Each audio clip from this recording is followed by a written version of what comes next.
Hello. The science behind intermittent fasting. Facts versus myths. Intermittent fasting is a trend topic that arises repeatedly in my clinic these days. You have likely heard about it from your friends, seen it on the social media, or read about it online. But what is it really? And more importantly, is intermittent fasting safe and effective? As a physician, my goal is to cut through the noise and give you the evidence-based facts. Let us dive in. Intermittent fasting has come into vogue as a potential pathway towards sustainable weight loss and good health. What is intermittent fasting? Intermittent fasting is an eating pattern that cycles between periods of eating and fasting. Fasting is a well-recognized religious feature in many cultures of the world. It is said to have been in vogue since 1500 BCE. Hindus follow the traditional Ekadasi and some fast during Navaratri too. Muslims have the holy month of Ramadan. Christians follow Lent fast of 40 days and also the Daniel fast.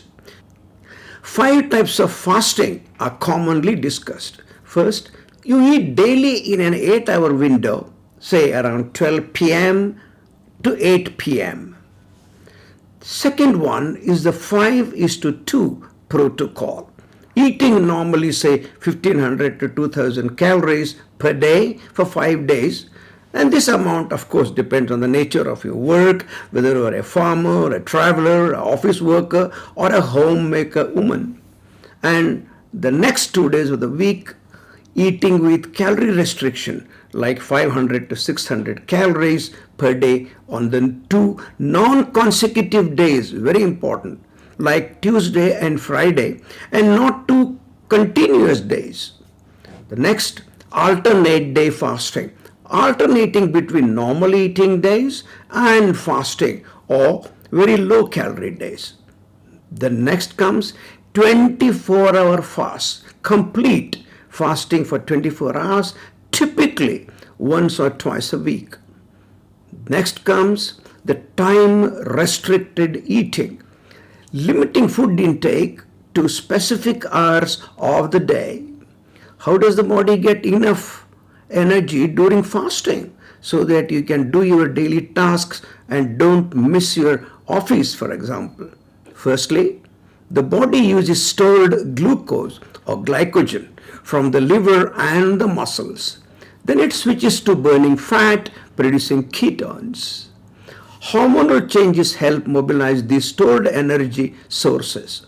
By this process, you can function without eating for extended periods. What are the advantages of intermittent fasting?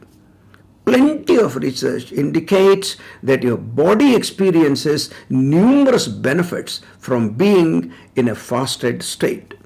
Number 1, metabolic benefits. Enhanced insulin sensitivity and blood sugar regulation. When you eat less insulin is released from the pancreas. Insulin resistance decreases and you postpone getting type 2 diabetes. By increasing fat oxidation, causes potential weight loss, possible reduction in the visceral fat or abdominal fat. And we know abdominal fat is common in Indians. Next is cellular health by fasting. Triggers a process called autophagy, a process in which your body breaks down and reuses old cell parts so that your body's cells operate more efficiently.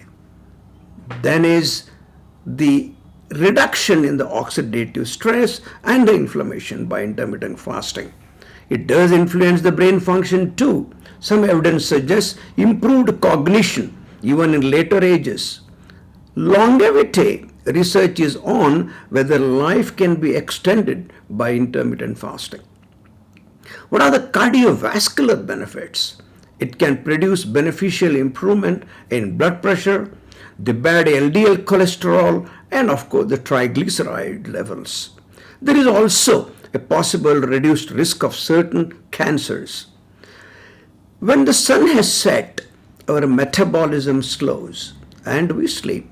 However, in our modern environment with artificial lights, 24-hour convenience stores, 24/7 home delivery, we are persistently in an eating mode.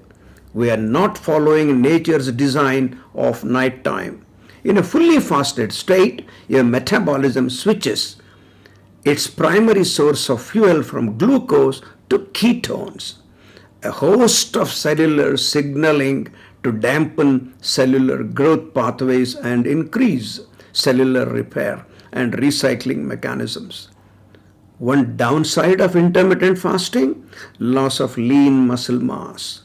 While weight loss for cardiometabolic health is good, intermittent fasting often causes concurrent loss of lean muscle mass, what I might even call an adverse side effect of intermittent fasting. Because lean mass is needed for your daily activities, I strongly advise not to go for intermittent fasting for certain people.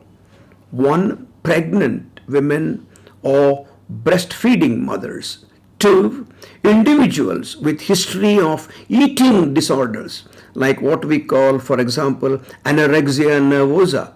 They eat less food, look very thin and wasted. Opposite of this is bulimia, another eating disorder where a person eats large amounts of food frequently. Both these are common in women. Then you have people with diabetes, especially those on insulin, as it can cause dangerous drops in blood sugar. They have to be careful.